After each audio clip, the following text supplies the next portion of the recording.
Welcome, everyone. Thank you so much for being here, gathering together to prioritize one important thing, one useful thing, which is our connection to divinity, our connection to our non-physical selves.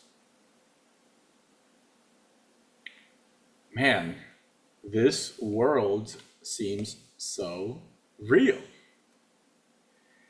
Everything that we see, it feels so real. On a level, it is real. But on another level, our eyes can deceive us. How many times have we thought we knew what someone was thinking to discover our imagination is very powerful? We can only see the world through our limited perspective if we're using our physical eyes. It's useful then for us to have access to some kind of tool, some kind of technique that reminds us to see the world through our spiritual eyes, or see the world through eyes of love. And that is something that at one point or another was a challenge for every single one of us. It's so easy to just judge other people. It's easy, but not useful. It is easy to just say, what an asshole. Or that person is a bad person, they shouldn't have done that. Now, of course, every action has consequences. So people are gonna get consequences to their actions. No one is excusing behavior. I'm talking about us. In our lived experience, in our day-to-day life, what is the experience of us judging other people? Law of karma says what goes around comes around. So when I sit there in judgment of someone else, it's gonna come around. That judgment is gonna come back to me. Most of us understand this on an intuitive level. But just in case someone's going all calling BS on me, saying, yeah, that sounds like a bunch of spiritual mumbo jumbo, let me break it down. When I am doing any activity, any behavior, any action, any thought, any feeling, I am practicing that behavior, that thought, and that feeling. I'm creating a neural pathway. Luisa Fernanda was in a program with me, Stoic Path of Self-Discovery. And Luisa, I just made the connection right now in this present moment, the Stoic Path, neural pathway. Whoa, gotta circle back with Yano about that one. Every time we do a behavior, every time we have a feeling, every time we have a thought, we are practicing that. We are creating that neural pathway. Think about when you started walking, right? It was very wobbly at first. You were not solid because that neural pathway had not developed yet.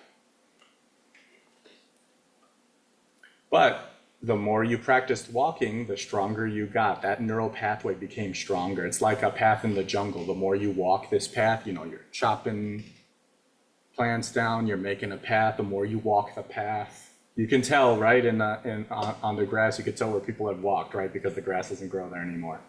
Every time you do an action, every time you think a thought, feel a feeling, you are practicing that until you master that thought, that feeling, that action. So if I am constantly judging other people all the time, I am mastering judging. And guess what? Next time I make a mistake, I'm gonna judge the hell out of myself because that's what I've been practicing. And that's why what goes around comes around. It's not like a spiritual thing. It's a literal biological chemical thing in the brain. Now, do we have any behavioral therapists in here that want to jump on and add a little bit more to that? Lucifer, and I just saw you got excited. If you want to jump in now and share any perspective, because this is what you do for a living, up to you. Unmute. I just was remembering this one lecture that I watched during my integrative nutrition course. And Javi, by the way, you're eating it up. I love it so much. But he talks about how like sounds very woo, but it's like our nervous system, like, or we're biologically like created in a way that if I cause anger and fear in your body, if I release those hormones in your body, then there is no way that I'm not releasing them in my body. So when I judge and make someone scared by my attitude, my body's also releasing those chemicals because we are wired by our nervous system. Like it's crazy. It's bananas how interconnected we are without even noticing. Like we can tell if someone's receptive to us by their pupils, by the expansion or of how the size of their pupils are, like dogs and cats. And when you were talking, that's what came up to me. And it's like, yeah, what goes around comes around. So when you make people feel love and you oxytocin, that's what's releasing in your body as well.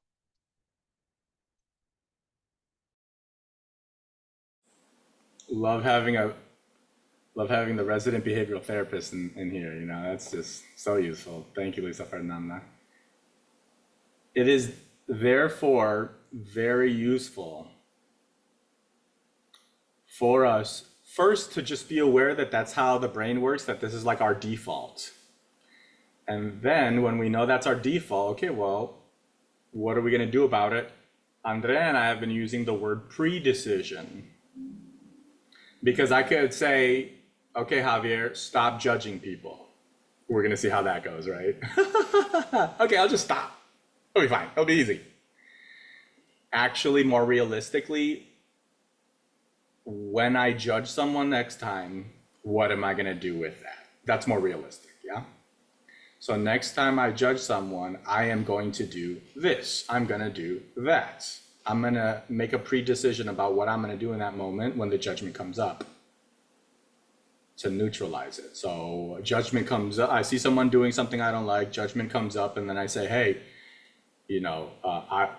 that person probably had a hard time growing up. Oh, that person's cranky. They probably aren't getting enough love in their life right now. Oh, that person is not returning my text message or my calls. They might be dealing with something right now. They don't have the capacity, right? Whatever you got to do in that moment. Because that's how the mind works. If the mind doesn't know, it starts to make up reasons. So get ahead of it. Get in there before mind starts to make up. Because remember that mind's number one job is your survival. It just wants to keep you alive. It'll do that by any means necessary. It will burn down all of your relationships if it has to. Because your mind would have you, if your mind had its way, it would have you never leaving the house, never talking to anyone, living under a rock your whole life, because that's safe. Mind wants us to survive, but our heart wants us to live. Mind wants us to survive, but our heart wants us to live and love. So let's quiet the mind and open the heart with some simple exercises starting right now. If you would, if you're sitting in a chair or something like that, you can put 2 feet flat on the floor. If you're sitting in lotus position, that's wonderful. Either way, you're going to take 2 hands like little cups and you're going to put those on your knees, thighs, legs, wherever they fall naturally. And then just start to pay attention to your breathing.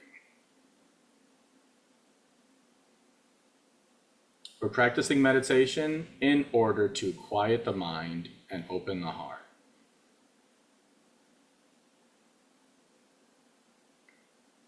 Our thoughts and feelings can be very useful, but they are not the absolute truth of who you are. Our mind can change, our feelings can change, our spirit never changes, our heart never changes. So if you were going to build your house on the sand or on the rock, which would you choose? That which is always changing or that which is never changing? So let's quiet the mind. Thank you, mind, for serving me. So many beautiful things you allow me to do. But take a rest just for the next few minutes. And we're going to practice opening the heart. Quiet the mind, open the heart. Useful is feel the air at the tip of your nose as you breathe in and out. Feel the air at the tip of your nose as you breathe in and breathe out. Breathing in, breathing out. And if your mind starts to wander elsewhere, that's part of the meditation. That's part of the training. When the basketball player is shooting 1,000 free throws, he's not making all 1,000, but he picks the ball back up and shoots again. So if you find your mind wandering throughout our meditation, that's great. Thank you for awareness. And then just bring your attention back to the meditation over and over again, every 5 seconds if you have, that's fine. This practice alone is going to help you to be more present in your relationships with others and yourself, increase your creativity or problem solving, your ability to withstand pressure and stress, the ability to enjoy life. Continue to pay attention to the tip of your nose as you breathe in and out. Now, right there at the tip of your nose, imagine a little light. Like we're shining a light at the tip of our nose. That's our attention. We're gonna move our attention around to different places now. Here we go. Let's take that little light, maybe it looks like a little candle light. And as you breathe in, imagine that little light moving into your head, to the center of your head. And imagine this light illuminates every part of your head, every muscle, every bone, every organ, every cell. That your head is filled with light. And we're going to ask this little light to help us to think good thoughts. Now, we may not be perfect at thinking good thoughts, but the intention helps. What you pay attention to grows. Where there is light, there can be no darkness. Take a deep breath in. And as you breathe out, imagine that little light at the center of your head moving down into your mouth, your throat, into your chest, closer and closer and closer to your heart. And when that light reaches your heart, imagine your heart filling with light, beaming with light. Feel your heart beating, bringing nourishment and healing all throughout your body. And you don't even have to do anything. Thank you, heart. We're going to ask that little light to help us to feel good feelings,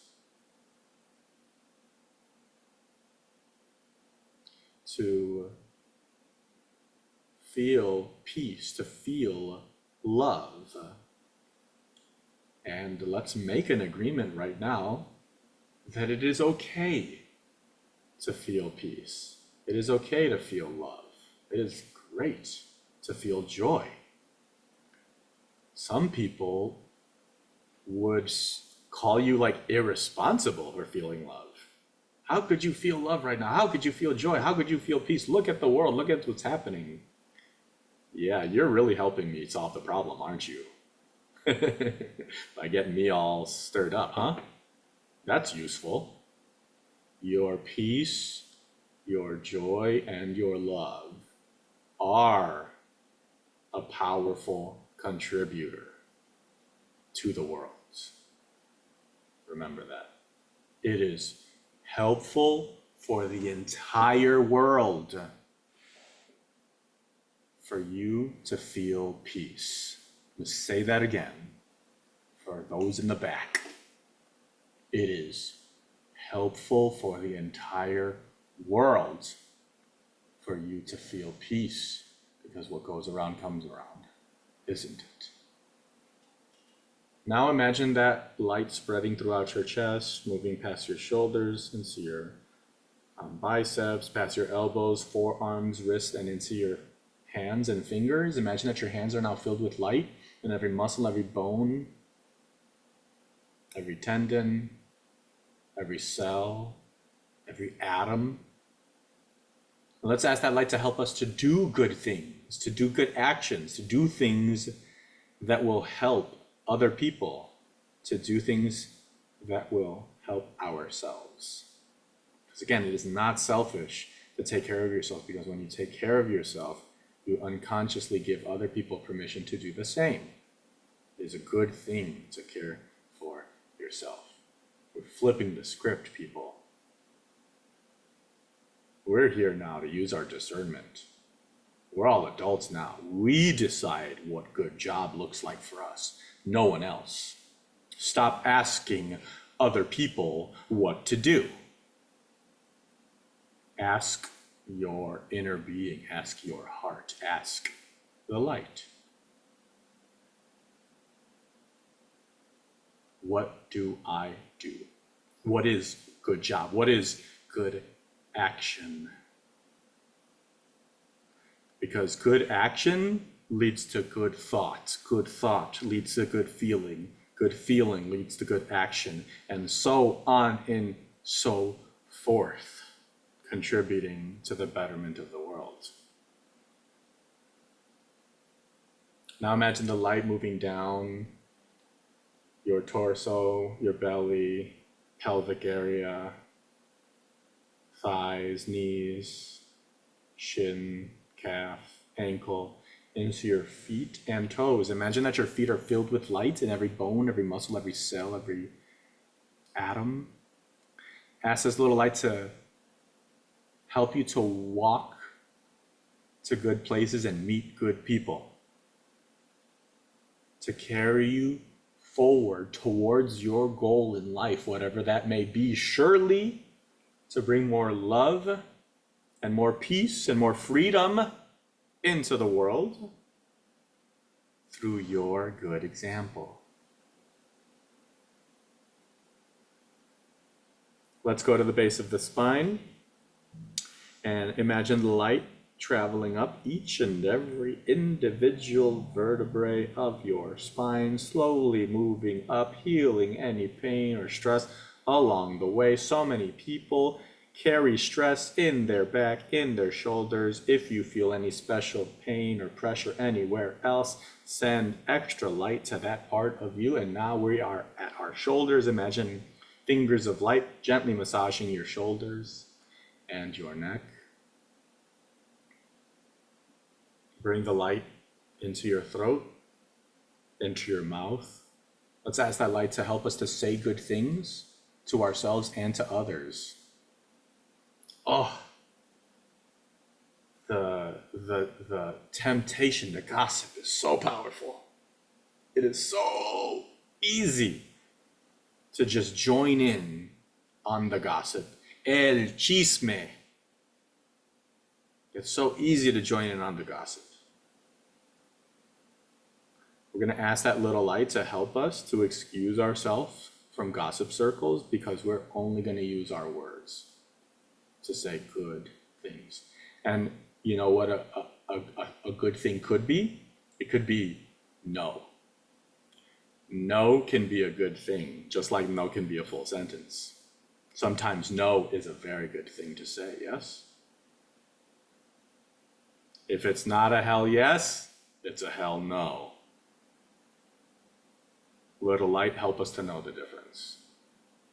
Bring the light to your ears. Imagine that your ears are filled with light.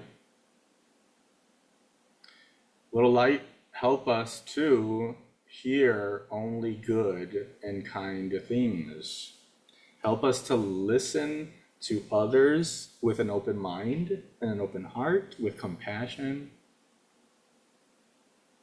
Help us as we listen to someone to still see them at their highest vibration. That even when someone is sharing very dark, vulnerable things, we still see them on their throne, under their crown. What a huge gift it is to hold a vision for someone with so much love. And we can all do this. Listen to their story, honor their story, and at the same time, see them at their highest, most evolved self. That is magical and transformational. Let's also make time for silence every day so that we can hear our own inner wisdom. You know how it is. You hear that little voice inside saying, "What you should do this, you should do that," and you're like, "No, I think I'll have a second baklava. It's fine." Make space every day to listen to your inner wisdom. It is guiding you. And if you don't listen, it'll start screaming. Oh boy. Listen with love. Bring the lights to your eyes and imagine being able to see all of the good and beautiful things in the world. Media has us so trained to see the negative. Negativity spreads like wildfire. In a world of information overload and sensational media, it is a superpower to look and see the good things that are happening in the world. We know that Mr. Rogers was sitting with his mom watching a fire on TV, and Mr. Rogers' mom said, "Always look for the helpers. There are always helpers." Where are the helpers now? It's us. We're the helpers. Do you see yourself as that? Do you see yourself in that way? You are the good in the world. We make an intention now to see the good in the world, because what we pay attention to grows. Let's pay attention to the good so that the good grows. We're not saying to ignore suffering. We couldn't, even if we tried. We honor the suffering, we see the suffering, we are moved to compassion. We feel the pain as well we're in solidarity with our brothers and sisters. And show me the way forward. And show me the way forward. Show me the goodness. Show me the helpers. Let me join them. Look with love. Finally, let's bring the light to the top of our head, and let's send out the light in the form of love and kindness, first to each other. Let's send the love to each other. If we were all sitting in a circle, we could imagine little strings of light, like a spider web being built or connected.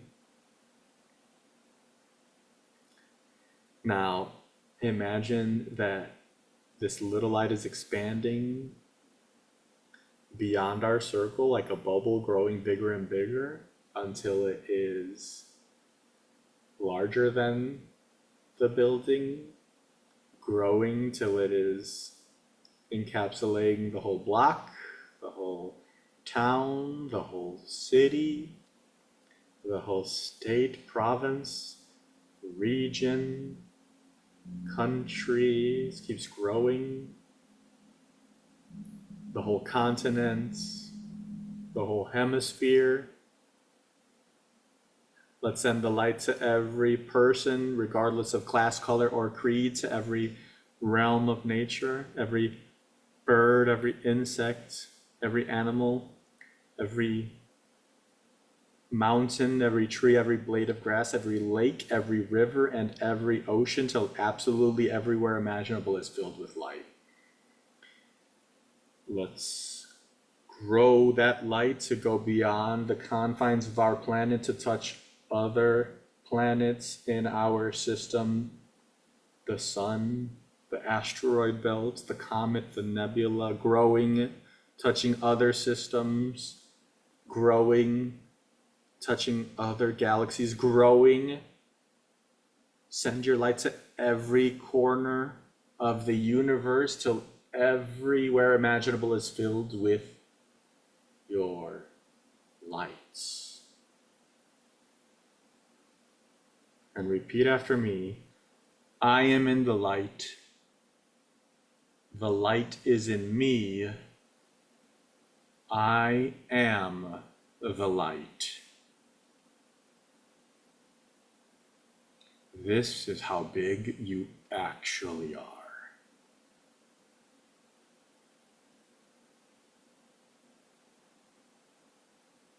Sit in this awareness of how big you actually are, how vast, how infinite, how powerful you are. Taste it. Feel the sensations.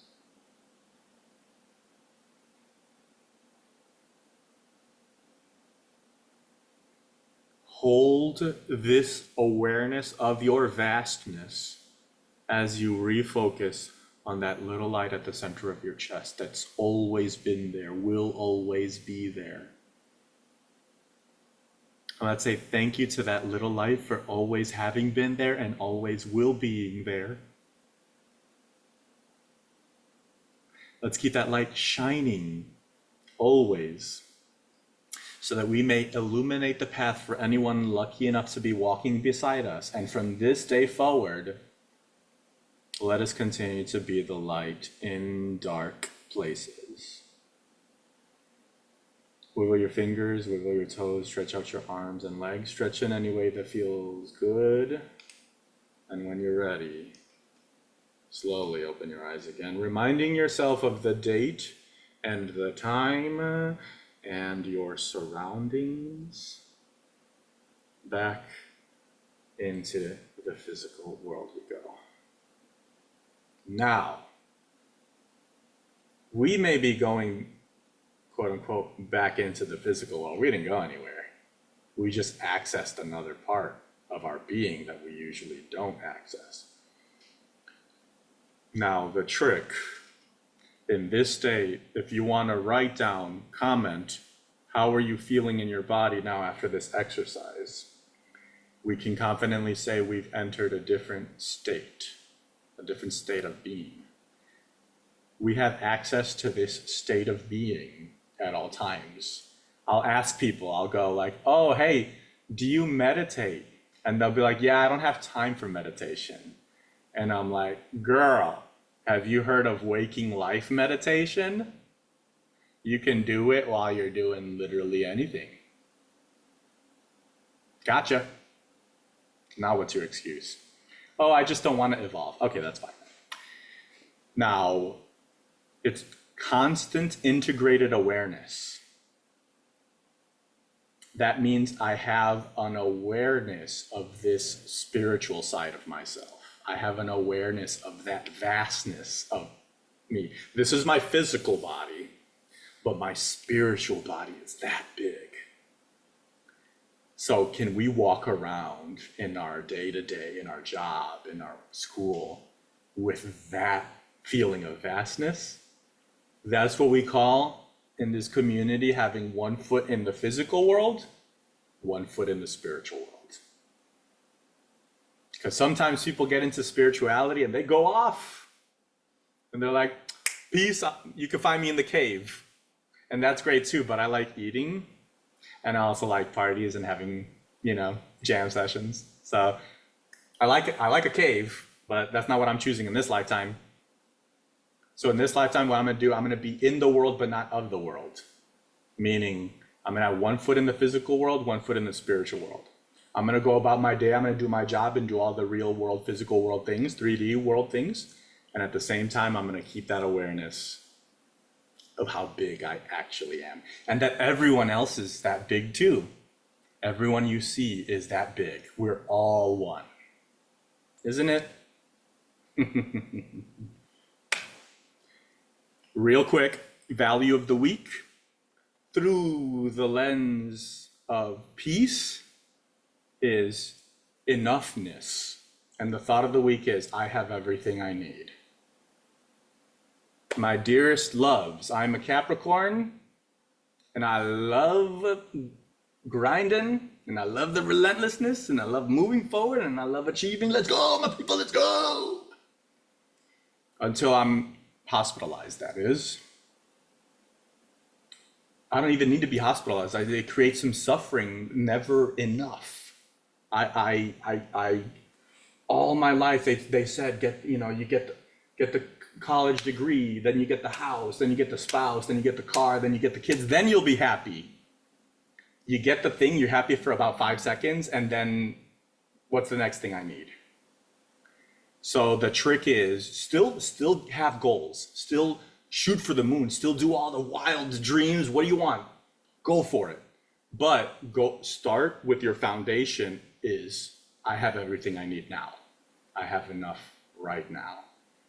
And that feeling, again, how do you want to feel? Thoughts, feelings, actions. How do you want to feel? That feeling will increase everything, your creativity, your people skills, your ability to rest, your health. Everything goes up when I start with my foundation. I have everything I need now. The universe doesn't reward desperation. The universe gives you more of what you are. So if I am content and I am happy with everything I have, the universe wants to give me more of that. And I've seen it. And I want that for everyone here. I want for you everything your heart desires. And if it's in your heart, you shall have it. Because if it's in your heart, it means that you can do it. Dearest community, thank you for participating today in this amazing group of meditators. We are choosing to change the way we think, feel, and act, because it's going to help us have a good life. And if we're feeling good, everyone around us is going to catch that joy from us. And what better way to live than to being an example of joy for your community. The last link I shared in the chat, please click on it and share it with any of your teacher friends. This is a new pilot program we're doing at the Human Values Collective because our children are struggling with mental health and direction and self-love and self-confidence. Our teachers are burning out. So us as an organization is creating a very special program for teachers who want to teach with love, but at the same time want to have work-life balance, want to not be so stressed all the time, want to be confident in their ability to say no, want to get their students more engaged in the classroom, want to build good relationships with colleagues that also want to teach with love, et cetera, et cetera. Because the teacher is so powerful and influential on our children, this to us is the best way to move forward in making the world a better place. And we thank you so much for being part of that mission and movement. So please share that with any teacher friends you may have, and invite your friends to meditation, because every time we meet together, we make the world a better place. You've made today an amazing day just by you being you. There's no one like you in the whole world, and I like you just the way you are. Have a great evening, have a great week. Teachers who are starting teaching, have fun meeting your students, and we'll see you all next time. Bye-bye. Thank you. Thank you, Javier. Thank you, Tracy.